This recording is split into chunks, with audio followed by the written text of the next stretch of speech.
Superb Surrey Sports Park set to impress Surrey students. The executive elections. Did you vote? New Jamie Oliver restaurant opens. We serve up the facts.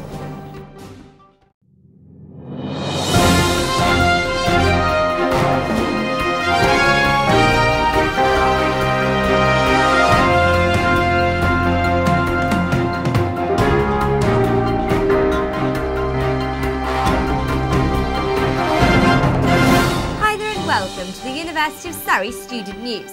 The news programme that is full of info, is always useful, keeps getting bigger and makes you moan, which is not the same as the University Library. I'm Yasmin Mustafi. And I'm Mike Fraser. And we are University of Surrey Student News. Our top story is on the new Surrey Sports Park and how it relates to the student body at Surrey.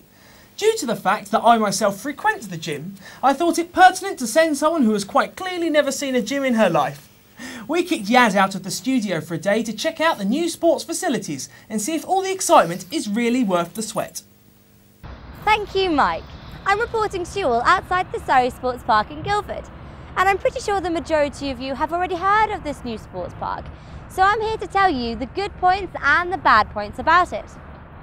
Now, this sports park doesn't just look sexy, it's got a few little somethings underneath the surface. It suits the needs of the boys, the girls, the beginners and the advanced with just a cheeky little touch of £36 million. I imagine you're all just itching to know about the membership fees. From September to October, the price was at a reasonably high £120, but this price will continue to rise by a further £20 until March, when it reaches an astonishing £195. Although this is one of the largest sports parks in South East England, the fact that the membership fee rises from £120 to nearly £200 in only a few months speaks for itself. M.A.D.TV's advice to you: get in there fast.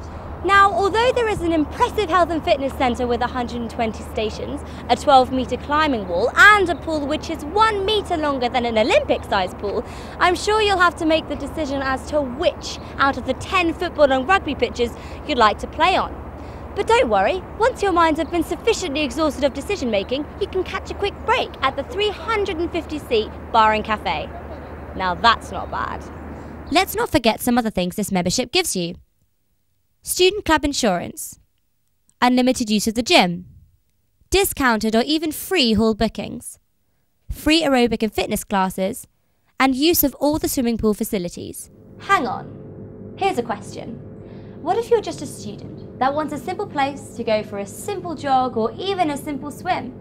Would it be worth joining a few sports clubs or joining a less glamour and shine multi-purpose gym?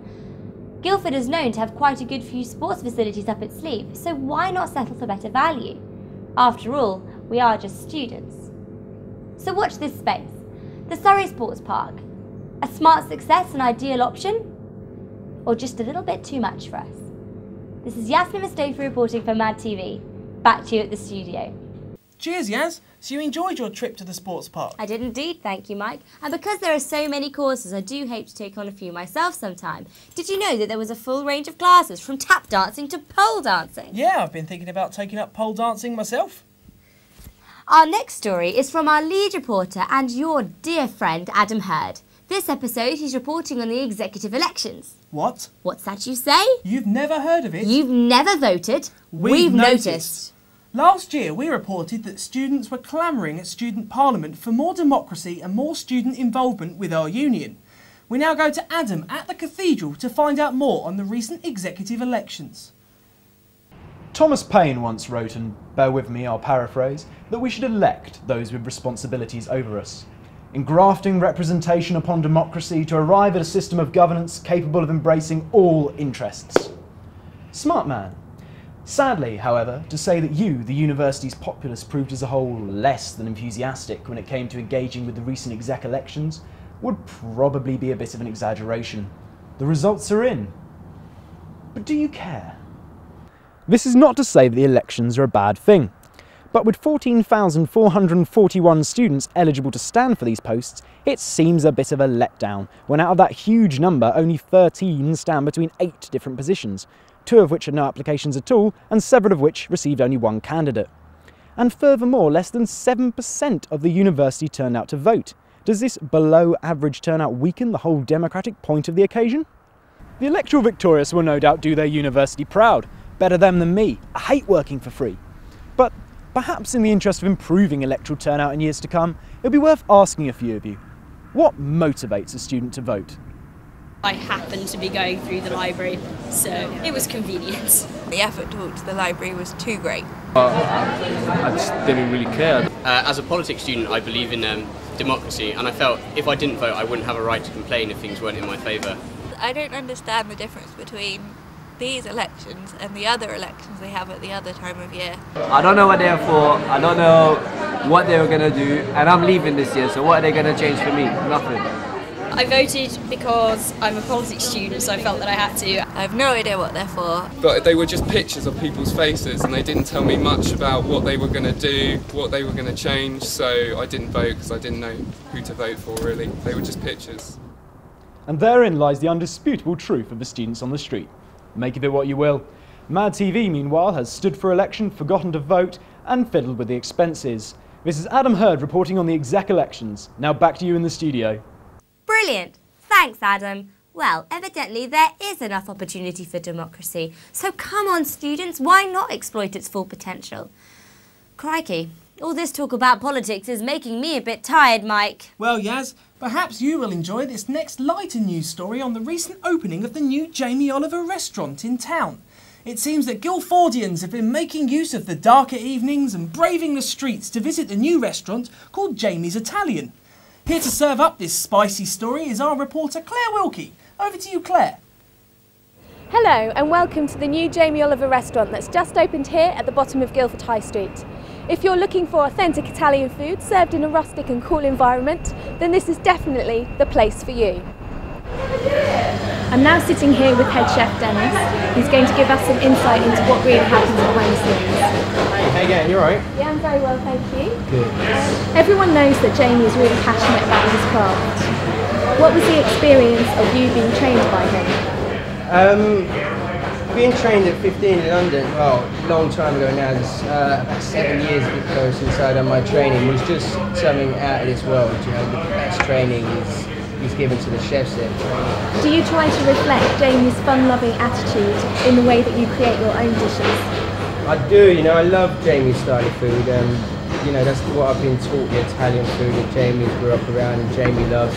That's exactly in my bones as well, and it's definitely in my cooking passion, which is great. And Jamie's like no fuss, if you know what I mean. He uses great ingredients, he cooks them well.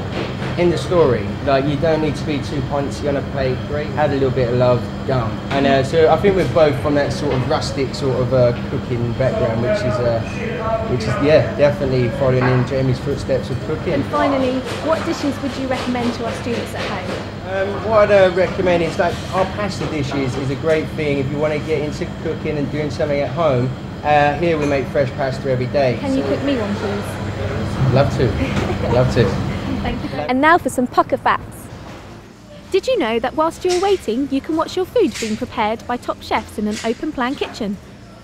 Did you know that there is no need to book? You can just turn up, perfect for those last minute decisions. Did you know that the pasta you order is made from scratch minutes before it is served, so it's as fresh as you can get? Let's check out what really matters, the menu. Yes, this great Italian restaurant serves pasta with adventurous sauces, but if that's not quite what you're looking for, you can choose from fresh fish, salads, poultry and a variety of colourful meat dishes. And now for what you've all been waiting for, the prices. You can get a fantastic plate of pasta for under £10, perfect for student rates. I've been Claire Wilkie, reporting for M.A.D. Back to you in the studio. Delicious. So, pasta freshly made before your eyes, an open plan kitchen, scrumptious waiters, and no need to even book. Now that's some tasty TV, and this report has really filled me up. That's all we have time for this week, but until next time... I've been Yasna Mustafi. And I've been Mike Fraser. Goodbye! You have been watching University of Surrey Student News. If you have news for us to report, want your opinions heard, or to get involved with M.A.D. TV, then email us on mad_TV@live.co.uk.